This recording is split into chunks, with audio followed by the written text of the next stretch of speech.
In 1945, at the end of World War II, Japan is driven out of Korea, and the Allied powers decide to divide it between North and South. Divided along the 38th parallel, two separate countries developed. The first country was South Korea. South Korea existed below the 38th parallel, and it was a democratic republic. Its capital was the city of Seoul. The second country was North Korea. North Korea existed above the 38th parallel. It was a communist state, and its capital city was Pyongyang. Each side was backed by one of the world's superpowers. South Korea was headed by Syngman Rhee and was backed by the United States. North Korea was headed by Kim Il-sung and was backed by the Soviet Union. In 1950, with minimal U.S. troops in South Korea, the Soviet Union thinks the United States won't defend it. Using Soviet supplies, North Korea invades the South to make all of Korea communist. Days after the attack, North Korean troops had driven deep into South Korea. With Seoul captured, South Korea pleaded for the United Nations to help them. With a vote by the UN, the United States sends over 500,000 troops to South Korea. Truman was determined not to allow containment to fail, as it did in China.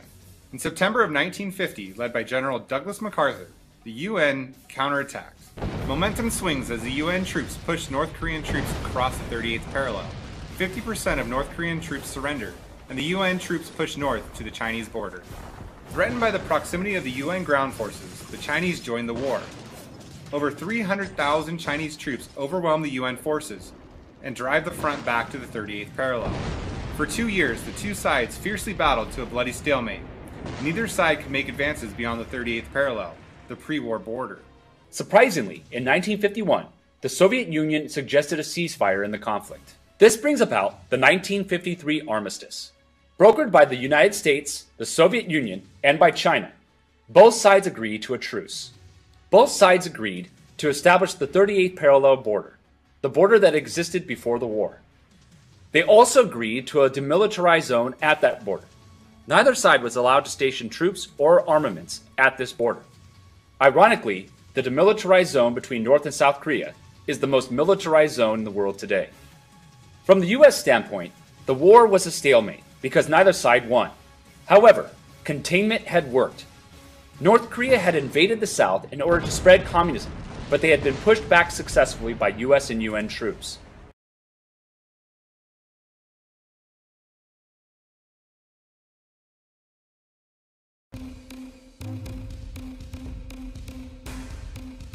In the summer of 1962, Cuba once again becomes the focus of international crisis. As a communist country 90 miles off the coast of the United States, Cuba relied heavily on Soviet aid and support. But now, Nikita Khrushchev and the Soviet Union were about to use Cuba as a tool to directly threaten the United States with nuclear war. Throughout the summer of 1962, Soviet ships delivered weapons to the Castro regime in Cuba. When the CIA learns of this new development, President Kennedy warns that the United States will not tolerate Soviet offensive weapons in Cuba. In secret, Kennedy and his cabinet prepare options to deal with the crisis. Some of his advisors suggest airstrikes against the weapon sites. Others advise a land invasion of Cuba. But the crisis deepens on October 14, 1962. U.S. spy planes photographed Soviet missile bases throughout Cuba. The Soviet missiles that were planted in Cuba were large enough to reach major U.S. cities along the eastern seaboard. In addition, the spy photos show that many of the missiles are armed already with nuclear warheads and were ready to launch at any moment. This put every major city along the east coast of the United States under the real threat of a potential nuclear attack. It also changes the game. If the United States attacks Cuba either by air or land in order to try to get the missiles out of the country, the Soviets could potentially retaliate by launching nuclear missiles against major U.S. cities. On October 22, 1962, President Kennedy addresses the nation from the Oval Office. In his televised address, he informs the American people that the Soviets have placed nuclear weapons in Cuba, and they are capable of reaching major cities across the eastern seaboard. He brings to them the realization that these missiles could destroy U.S. cities within minutes and without any warning. The purpose of these bases can be none other than to provide a nuclear strike capability against the Western Hemisphere. But President Kennedy also issues a threat to the Soviets in this televised address. He promises mutual assured destruction if the Soviets launch an attack on the United States or any of its allies in the Western Hemisphere. It shall be the policy of this nation to regard any nuclear missile launched from Cuba against any nation in the Western Hemisphere as an attack by the Soviet Union on the United States, requiring a full retaliatory response upon the Soviet Union. All eyes around the world were now on the Soviet Union and the United States, and what actions they would take next. The threat of nuclear war was so real that Americans everywhere really believed that they would die in the coming days in a nuclear attack. For 6 long days, the world faced the real possibility of nuclear annihilation.